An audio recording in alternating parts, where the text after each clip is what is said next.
You're listening to the Weekend Sport Podcast with Jason Pine from News Talk ZB.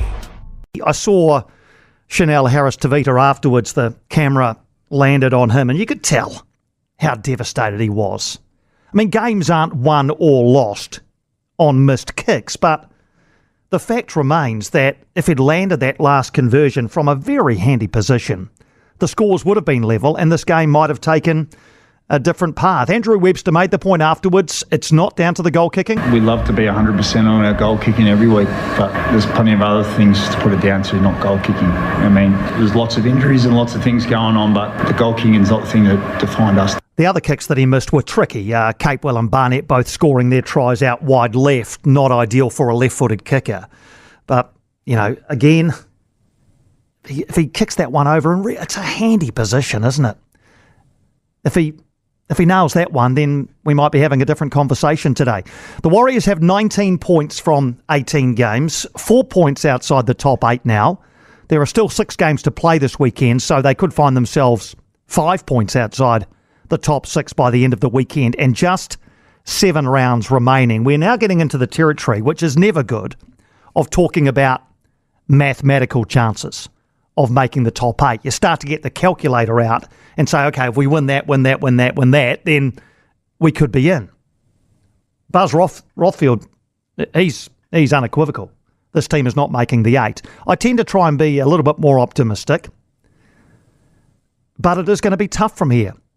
Just before we look at the remaining games, this was a team we were so optimistic about at the start of the season, after last season, and having arguably strengthened the squad. We were talking top 4. Well, that's not going to happen now, and top 8 is far from certain. Still achievable, though, still achievable.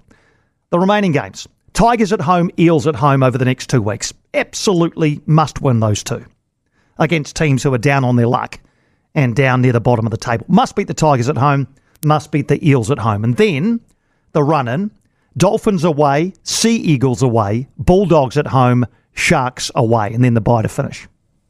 So 3 of the last 4 games away, and of those last 4 games, all against teams who are currently in the top 8, you'd have to think the Warriors would need to win at least 2 of those, and probably 3 of them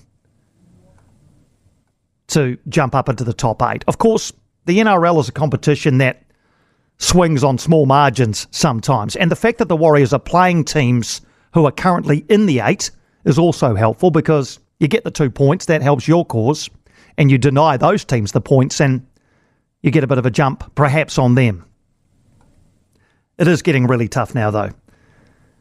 And a really interesting point that Buzz Rothfield made there, and I've thought this for a long time, that the rules around being able to sign players right at the start of a season for next season is just fraught with complication, isn't it?